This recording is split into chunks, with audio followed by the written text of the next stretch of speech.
Yes, hello everyone, welcome to my channel. आज हम यहाँ पर स्टार्ट करेंगे साइंस क्वेश्चन पेपर, जो कि बोर्ड एग्जाम क्वेश्चन पेपर है। सेट नंबर है 3143, सेट नंबर 3 है ये। और अब इसको स्टार्ट करते हैं इसका सॉल्यूशन। ठीक है, सबसे पहले हम आते हैं यहाँ पर एमसीक्यूज़ में। फर्स्ट क्वेश्चन है यहाँ पर, which one of the following gets magnified at different levels in a food chain. क्या क्या यहाँ पर मैग्नीफाइड होता है different level in a food chain? इसका आंसर है यहाँ पर डीडीटी। उसके बाद है second question, in the food chain given below select the most efficient food chain in terms of energy. अब इसमें क्या आंसर होगा? जितनी छोटी फूड चेन होगी उतना एनर्जी वहाँ पे ज़्यादा होगी, तो इसका आंसर है सी पार्ट। नेक्स्ट आते हैं यहाँ पर third question, an element M has 25% of electron filled in the third shell as in the second shell. तो सेकेंड शेल में हमारे पास कितने होते हैं? सेकेंड शेल में होते हैं 8। तो 8 का अगर मुझे निकालना है 25% यानी 1/4, तो कितना हो गया वो? 2। तो इसका मतलब थर्ड शेल में 2 आ गए, तो इसका आंसर होगा मैग्नीशियम। ठीक है, आगे चलते हैं यहाँ पर। आगे है fourth, an optical device X is placed obliquely in the path of a narrow parallel beam of light. If the emergent beam gets displaced laterally, यानी लेटरल डिस्प्लेसमेंट होगी एमरजेंट बीम में, तो डिवाइस क्या होगा? डिवाइस होगा glass slab. इसके बाद a piece of wire of resistance R is cut into 3 equal parts.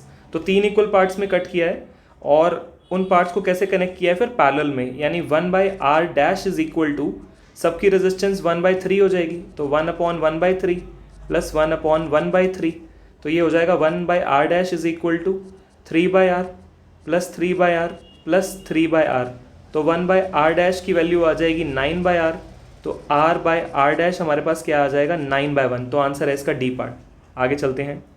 Six question, in which one of the following situation a chemical reaction does not occur. तो chemical reaction melting of glacier में नहीं होगा, because melting कभी भी एक chemical reaction नहीं होता। ठीक है, सिक्स का डी पार्ट है मेल्टिंग ऑफ ग्लेशियर। नेक्स्ट आगे आते हैं क्वेश्चन नंबर 7th, और 7th क्वेश्चन कहता है हमारे पास, in order to prepare dry hydrogen HCl, in order to prepare dry hydrogen chloride gas in humid atmosphere, the gas produces pass through a guard tube which contain. अब देखो इसके अंदर होता है कैल्शियम क्लोराइड। कैल्शियम क्लोराइड का काम होता है मॉइस्चर को एब्जॉर्ब करना, तो 7th का ए पार्ट आएगा कैल्शियम क्लोराइड। आगे चलते हैं question number 8th, select from the following a hydrocarbon having 1 CC and 1 C triple bond C bond. तो क्या होगा इसमें? एक तो हमारे पास क्या है? एक तो हमारे पास है इसमें ट्रिपल बॉन्ड, तो पहले हम बना लेते हैं यहाँ पर एक, तो यहाँ बनेगा ट्रिपल बॉन्ड, इस तरह बनेगा, और एक यहाँ पे सिंगल बॉन्ड है, तो हमारे पास कुछ ऐसा स्ट्रक्चर बनेगा, और बाकी सब जगह पे हाइड्रोजन आ जाएगा। बाकी सब जगह पे यहाँ पे हाइड्रोजन आ जाएगा। ठीक है, वैलेंसी सबकी सेटिस्फाई हो गई। तो एक मिनट, बीच वाले में यहाँ पे एक और हाइड्रोजन आएगा। तो हमारे पास कितने कार्बन है? 3 कार्बन है, और ट्रिपल बॉन्ड है, प्रोपाइन बनेगा, तो इसका आ गया प्रोपाइन। आगे चलते हैं। 9th question, the essential element taken up from the soil by the plant to synthesise protein. Nitrogen चाहिए होता है, जो मेजरली चाहिए होता है वो नाइट्रोजन चाहिए होता है प्रोटीन को सिंथेसाइज करने के लिए। 9th का बी पार्ट। आगे चलते हैं। आगे है यहाँ पर 10th question, the minimum number of identical bulbs of rating 4 volt and 6 volt that can safely with desired brightness when connected in series with a 240 volt supply is. अब इसमें क्या होगा? सबसे पहले तो हम P is equal to VI use करते हैं। पावर कितना दिया हुआ है? 6, वोल्टेज है यहाँ पर 4, यहाँ से करंट आ जाएगा, तो करंट की वैल्यू आ गई यहाँ पर 6/4। अब कह रहे हैं मैं कितने नंबर ऑफ बल्ब्स को यूज़ कर सकता हूँ ऐसे सीरीज़ में? तो मान लो X बल्ब है, मान लो मैं यहाँ पर रिक्वायर है मुझे, मान लो मैं X बल्ब यूज़ करता हूँ। ठीक है, अगर मैं यहाँ पर लेट्स से कि यहाँ पर मैं यूज़ करता हूँ X नंबर ऑफ बल्ब, और ये X नंबर ऑफ बल्ब को हमें कहाँ पे यूज़ करना है? With 240 volt. तो यहाँ पर हम क्या लिख सकते हैं? यहाँ आ जाएगा, यहाँ पे हम लिख सकते हैं कि हमारे पास जो X नंबर ऑफ बल्ब है इनटू पावर कितनी है, इसकी पावर कितनी है? 6 वोल्ट। और कहाँ पे यूज़ करना है? फॉर्मूला क्या होता है? P is equal to VI। तो X नंबर ऑफ बल्ब हो गए, 6 हो गया पावर, V कितना है? 240, और I की वैल्यू क्या पुट कर दो? 6/4। इसको सॉल्व कर लेते हैं, 6 से 6 कैंसिल, और इसको सॉल्व करेंगे 60 आ गया, तो आंसर इज 60। आगे चलते हैं question number 11th question, electric bulb की रेटिंग दी हुई है, the resistance of its filament when it's close with the power supply of this. तो पावर का फॉर्मूला होता है V²/R, तो R का फॉर्मूला क्या हो जाएगा? V²/P। ये हो जाएगा 220 × 220, और पावर कितना है यहाँ पर? पावर हमारे पास कितना दिया हुआ है? 11 वॉट। ठीक है, अब इसको यहाँ पर सॉल्व करते हैं। 11 1 ज़ा 11 2 ज़ा 0, तो 22 2 ज़ा 44, और 00, आंसर इज 4400 ओम। ठीक है, आगे चलते हैं। अब यहाँ पे 12th क्वेश्चन लिम्फ के ऊपर आया हुआ है, तो इसका 12th का ऑप्शन है बी। आगे चलते हैं 13th, plants like rose and banana have lost the capacity to produce seeds. 14th question, when a pure tall plant is crossed with a pure dwarf plant the percentage of tall pea plant कितने होंगे F1 में और F2 में? तो F1 में तो सारे के सारे टॉल होते हैं तो 100% आ गया, और F2 में F2 में क्या होता है 75% टॉल होते हैं, तो आंसर इसका ये आएगा 100 और 75, तो ये रहा आंसर इसका। ठीक है, आगे चलते हैं 15th। In a bisexual flower the male gamete are present in. The male gamete कहाँ प्रेजेंट होते हैं? मेल गैमीट हमेशा एंथर के पास होते हैं। एंथर कंटेन्स पॉलन ग्रेन्स, तो 15th का ए पार्ट। आगे चलते हैं 16th। To get an image of magnification -1, अगर हमें मैग्निफिकेशन की वैल्यू चाहिए -1 on a screen using a lens of focal length 20 centimetre, तो अब यहाँ पर क्या दिया हुआ है? लेंस में चाहिए। ठीक है, तो लेंस में क्या होगा? अगर मैग्निफिकेशन -1 है, इसका मतलब ऑब्जेक्ट को कहाँ रखना पड़ेगा? ऑब्जेक्ट को हमें रखना पड़ेगा 2f1 पे, तो ऑब्जेक्ट यहाँ आएगा 2f1 पे। तो फोकल लेंथ कितनी है? 20, तो फोकल लेंथ का डबल हो जाएगा 40। 16th का सी पार्ट। आगे चलते हैं यहाँ पर assertion reason. 17th question. In reptiles के अंदर the temperature at which the fertilised egg are kept decide the sex of the offspring. बिल्कुल सही है ये। रीजन क्या है इसका? Sex is not genetically determined in some animals. Yes, कि सेक्स जो है जेनेटिकली डिटरमाइंड नहीं होता, तो जिस टेम्परेचर पे रखोगे रेप्टाइल्स में एग्स को, उसी में वो डिसाइड करेगा उसका ऑफस्प्रिंग। तो दोनों ये बिल्कुल सही हैं और रीजन भी उसको करेक्टली एक्सप्लेन कर रहा है, तो 17th का ए पार्ट। 18th क्वेश्चन का यहाँ पर जिस बच्चे का ये क्वेश्चन पेपर है उसने सी लिखा हुआ है। ठीक है, 18th क्वेश्चन का यहाँ पर सी लिखा हुआ है, बट 18th क्वेश्चन में भी हल्का सा हम यहाँ पर पहले पढ़ते हैं इसको।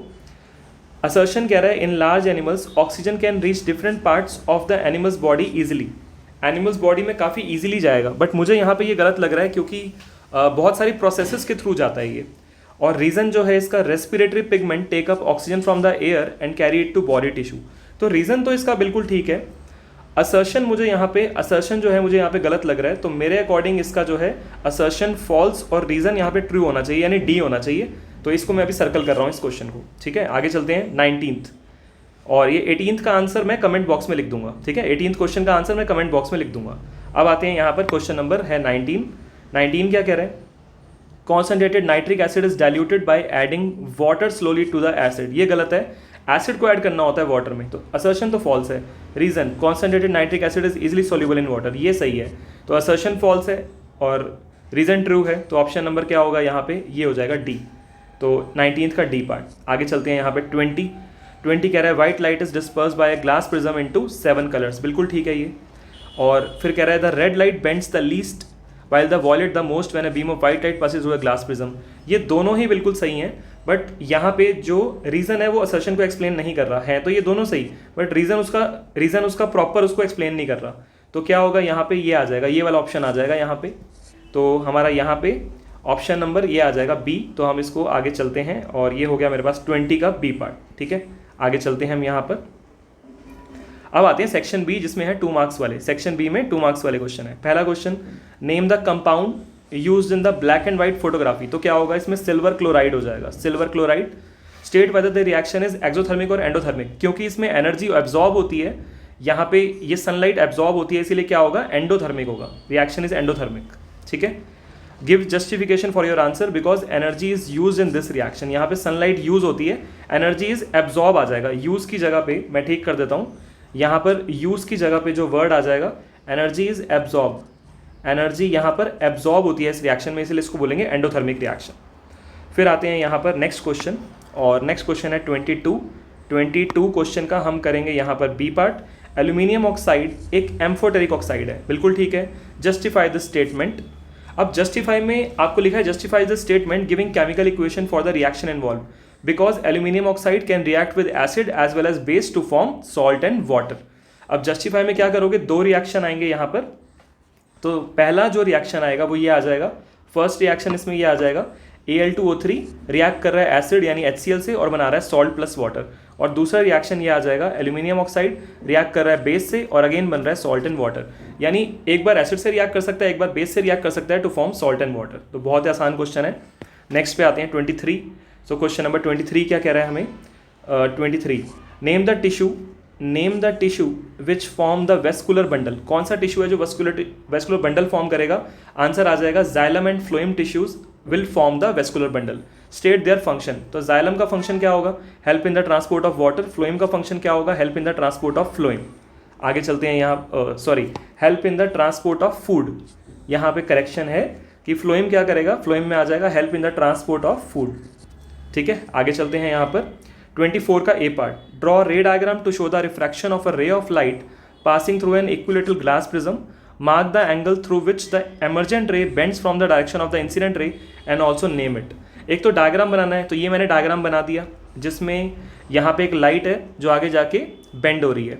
अब कह रहा है इसमें एंगल को मार्क करो, एमर्जेंट रे बेंड होती है with respect to incident ray, तो एंगल कौन सा हो गया, ये मैंने मार्क कर दिया है यहाँ पर, ये रहा एंगल। ये किस किस के बीच में बनेगा, ये बनेगा इंसिडेंट रे और एमर्जेंट रे के बीच में, और इसका नाम होता है एंगल ऑफ, इसका नाम होगा एंगल ऑफ डेविएशन, इसका नाम हो जाएगा यहाँ पर एंगल ऑफ डेविएशन। मैंने यहाँ पर एंगल ई लिख दिया, मैं इसे करेक्ट कर देता हूँ। यहाँ पे जो एंगल होता है ये होगा एंगल डी, और इसका नाम होता है एंगल ऑफ डेविएशन, यानी जितने एंगल से लाइट डेविएट होगी ये होगा एंगल ऑफ डेविएशन। ठीक है, आगे चलते हैं। अब 25 बहुत आसान है, एक्सप्लेन। 25 क्वेश्चन क्या कह रहा है यहाँ पर, explain with the help of A flow chart that in human beings father is responsible for the sex of a child. ठीक है, सेक्स ऑफ ए चाइल्ड के लिए फादर रिस्पॉन्सिबल है, तो ये बहुत आसान है, इसमें हम फ्लो चार्ट बना के दिखा देंगे एक्स एक्स और एक्स वाई वाला। ठीक है, 26 question, draw the pattern of magnetic field lines due to a current carrying straight conductor. तो स्ट्रेट कंडक्टर मैंने यहाँ पर बना दिया है। ठीक है, mark on it the direction of current, एक तो मार्क करना है डायरेक्शन ऑफ करंट, ये हमने दे दिया अपवर्ड डायरेक्शन है, और दूसरा and the direction of magnetic field lines. तो ये रहा, ये जो आप कॉन्सेंट्रिक सर्कल्स देख रहे हो मैंने इसमें यहाँ पर मार्क कर दिया है डायरेक्शन ऑफ मैग्नेटिक फील्ड, ये अभी एंटी क्लॉकवाइज जा रहा है तो मैंने लिख दिया है direction of field lines. Name the rule that help us to determine the direction of magnetic field lines in this case, तो रूल का नाम होगा राइट एंड थंब रूल। ठीक है, आगे चलते हैं, नेक्स्ट आते हैं यहाँ पर 26 क्वेश्चन तक। क्वेश्चन नंबर हमने 26 तक कर लिया है, और अब हम इसके 26 तक हमने कर लिया है, अब आगे चलते हैं 27 कह रहा है, if we want to obtain a virtual and magnified image of an object by using a concave mirror of focal length 18 centimetre, यानी मेरे पास यहाँ पर ऐसे कॉनकेव मिरर है और जिसकी फोकल लेंथ है 18 सेंटीमीटर, तो यहाँ पर कह रहा है where should the object be placed. तो अगर मुझे वर्चुअल और मैग्नीफाइड इमेज चाहिए तो जो ऑब्जेक्ट है वो बिटवीन पी एंड एफ आना चाहिए, यहाँ पर आना चाहिए, तो हम ये लिख देंगे the object should be placed between pole and focus. Use mirror formula to determine the object distance for an image of magnification +2 produced by this mirror। तो ये कह रहा है मिरर फॉर्मूला का यूज़ करो और to determine the object distance for an image of magnification +2। तो क्या होगा इसमें, पहले मैग्निफिकेशन का फॉर्मूला अप्लाई कर देना। मैग्निफिकेशन का फॉर्मूला क्या होता है, -v/u, ये वैल्यू कितनी आ गई यहाँ पर 2, तो अब यहाँ पे रिजल्ट क्या आ गया, -v = 2u आ गया। ठीक है, और इस वैल्यू को हम पुट कर देंगे मिरर फॉर्मूला में, तो इसका आंसर आ जाएगा। ठीक है, आगे चलते हैं 28 क्वेश्चन में क्या करना है, name and describe the most widely used method for refining impure metal, यानी रिफाइनिंग के लिए कौन सा होता है यहाँ पर, तो उसका मेथड का नाम है इलेक्ट्रोलिटिक रिफाइनिंग, तो हम इलेक्ट्रोलिटिक रिफाइनिंग को यहाँ पर एक्सप्लेन कर देंगे। आगे चलते हैं यहाँ पर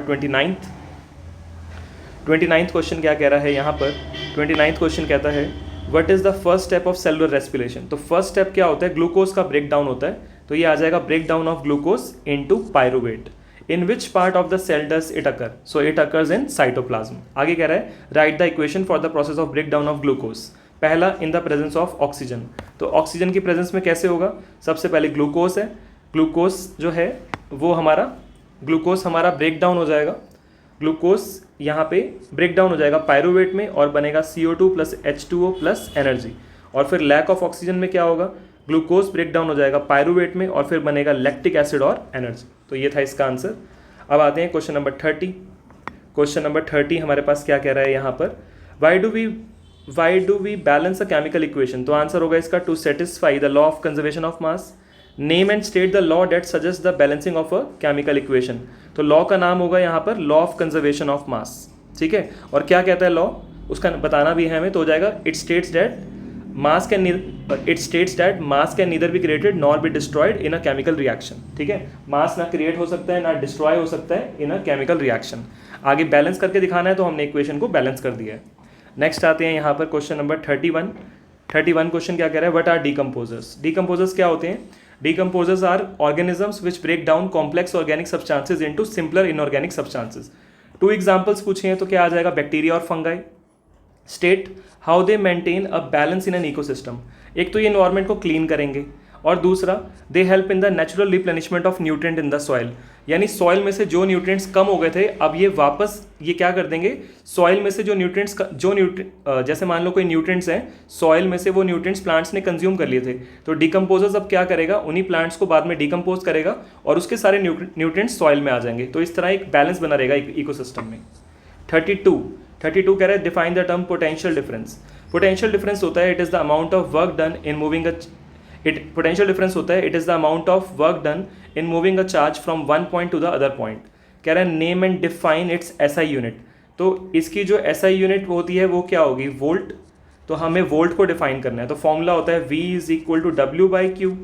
तो अगर मुझे डिफाइन करना है 1 वोल्ट को, तो इसमें क्या हो जाएगा, if 1 joule of work is done, यानी अगर वर्क डन 1 जूल हो और जिससे 1 कूलम ऑफ चार्ज मूव करेगा, तो उस केस में जो पोटेंशियल डिफरेंस होगा वो 1 वोल्ट होगा।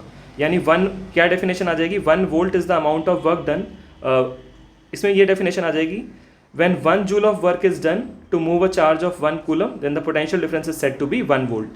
Also express it in terms of SI unit of work and charge, तो आ जाएगा 1 volt is equal to 1 joule, 1 volt is equal to, यहाँ आ जाएगा 1 volt is equal to work के लिए आ जाएगा 1 जूल डिवाइडेड बाई 1 कूलम, इस तरह हो जाएगा यहाँ पे, ठीक है। आगे चलते हैं यहाँ पर 33 एक थ्योरी का क्वेश्चन है। State 2 limitations of electrical impulse in multicellular organisms, why is chemical coordination better than electrical impulses.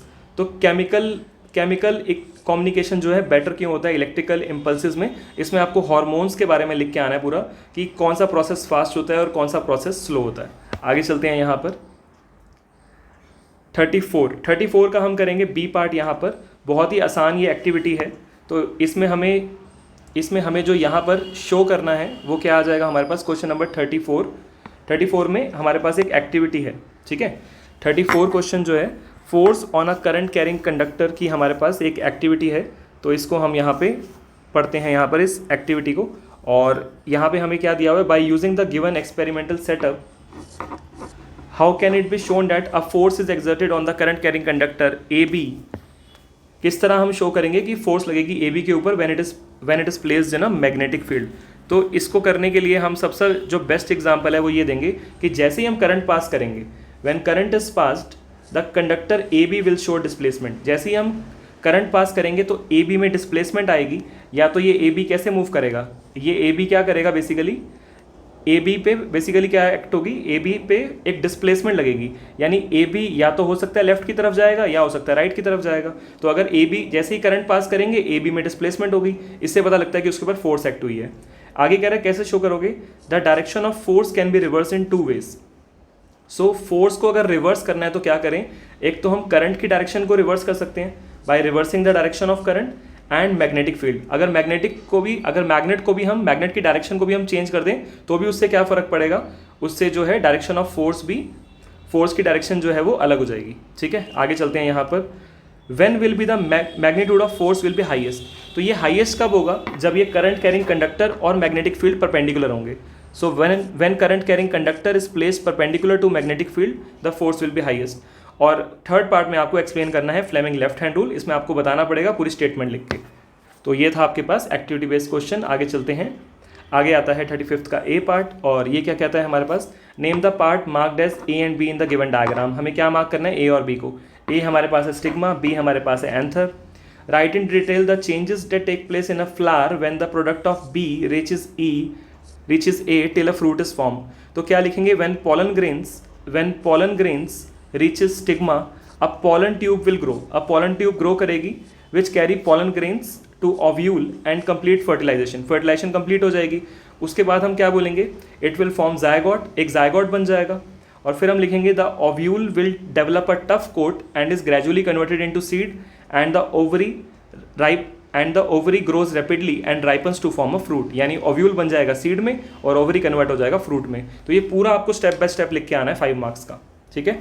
आगे चलते हैं यहाँ पर, नेक्स्ट है यहाँ पर क्वेश्चन नंबर हमारा 36, और आगे चलते हैं इसमें क्या लिखा हुआ है, हम इसका बी पार्ट यहाँ पर करेंगे। और देखते हैं कि इसके बी पार्ट में क्या दिया हुआ है। सबसे पहले कह रहा है, सबसे पहले यहाँ पर जो क्वेश्चन है वो कह रहा है a carbon compound A is widely used as a preservative in pickles and has a molecular formula C2H4O2।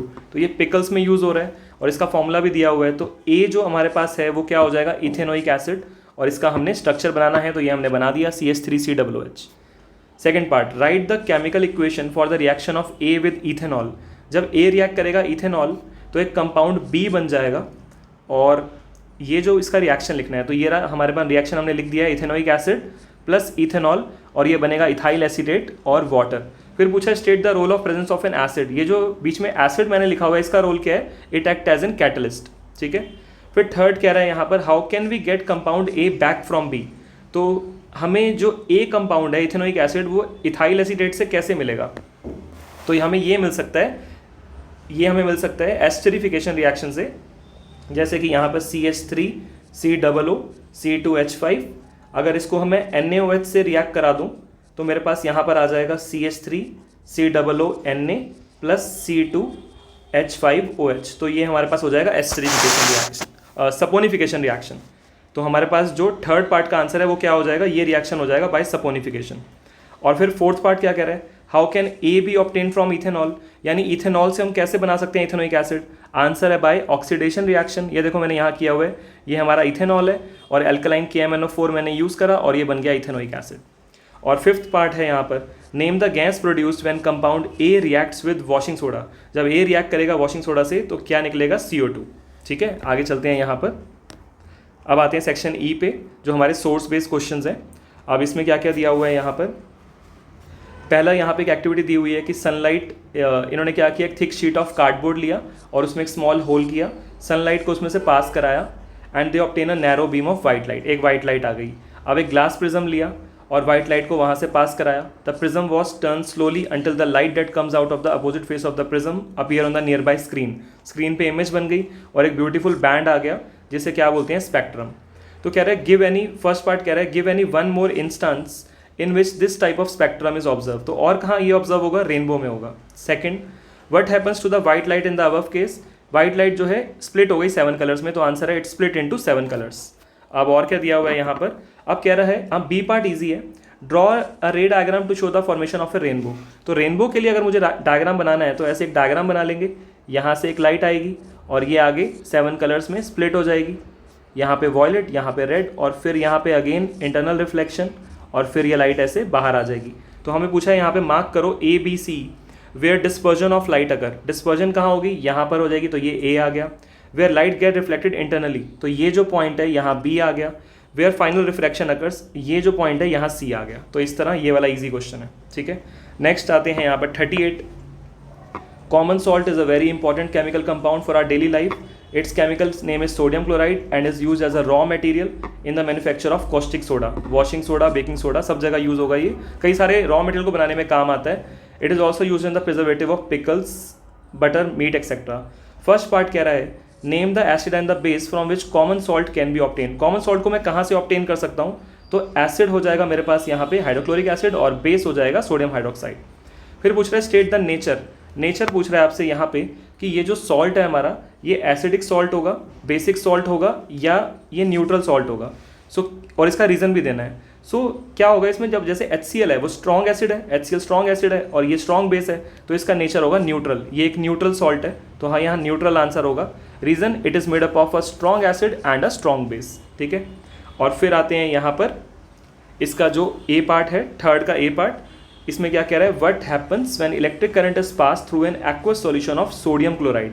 तो जब aqueous solution of sodium chloride से हम क्या करेंगे, हम यहाँ पर पास करेंगे, इलेक्ट्रिक करंट पास करेंगे, तो 3 products are formed. Sodium hydroxide बनेगा, क्लोरीन बनेगा और हाइड्रोजन गैस बनेगा। ठीक है, और फिर आपको यहाँ बताना है कि ये प्रोडक्ट्स कहाँ कहाँ पे निकलेंगे। तो एनोड होता है पॉजिटिव, कैथोड होता है नेगेटिव, तो यहाँ पर निकलेगी क्लोरीन गैस और यहाँ पे निकलेगी हाइड्रोजन गैस। इस तरह आपको बताना है इसमें। ठीक है, और इसके बाद हम चलते हैं नेक्स्ट पे, और नेक्स्ट हमारे पास है question number 39। In life there are certain changes in the environment called stimuli which we respond appropriately.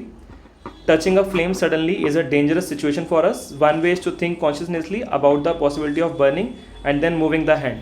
ठीक है, और क्या लिखा हुआ है यहाँ पर, but our body has been designed in such a way that we save are self from such situation immediately. तो कह रहे हैं कह रहे हैं हमारी बॉडी इस तरह डिज़ाइन है कि हम उन सिचुएशन से एकदम से बच सकते हैं। तो फर्स्ट पार्ट कह रहा है name the action by which we protect our self in the situation mentioned above. तो क्या होगा, रिफ्लेक्स एक्शन उसका नाम है। और क्या होगा इसमें definition, a sudden automatic response to the stimulus which is not under the voluntary control of brain. ये इसकी डेफिनेशन है। फिर पूछ रहा है राइट द रोल ऑफ, किसका रोल लिखना है, मोटर न्यूरॉन। मोटर न्यूरॉन क्या करेगा, इम्पल्सेस को कैरी करेगा from spinal cord to the effector, ये लिखा हुआ है। रिले न्यूरॉन क्या करेगा, एक कनेक्शन प्रोवाइड करेगा between motor neuron and sensory neuron. और उसके बाद हम थर्ड का बी पार्ट करेंगे और वो है विच part of the human brain is responsible for thinking. Thinking के लिए cerebrum, picking up a pencil cerebellum, controlling blood pressure medulla, controlling hunger के लिए हाइपोथैलेमस। तो इस तरह हमने पूरा पेपर यहाँ पे सॉल्व कर दिया और इसको करने के लिए बहुत मेहनत लगती है। ठीक है, तो आप प्लीज़ इसको शेयर कर देना अपने फ्रेंड के साथ, और अगर आपको वीडियो अच्छी लगती है तो आप प्लीज़ चैनल को सब्सक्राइब कर देना और वीडियो को लाइक कर देना। Thank you.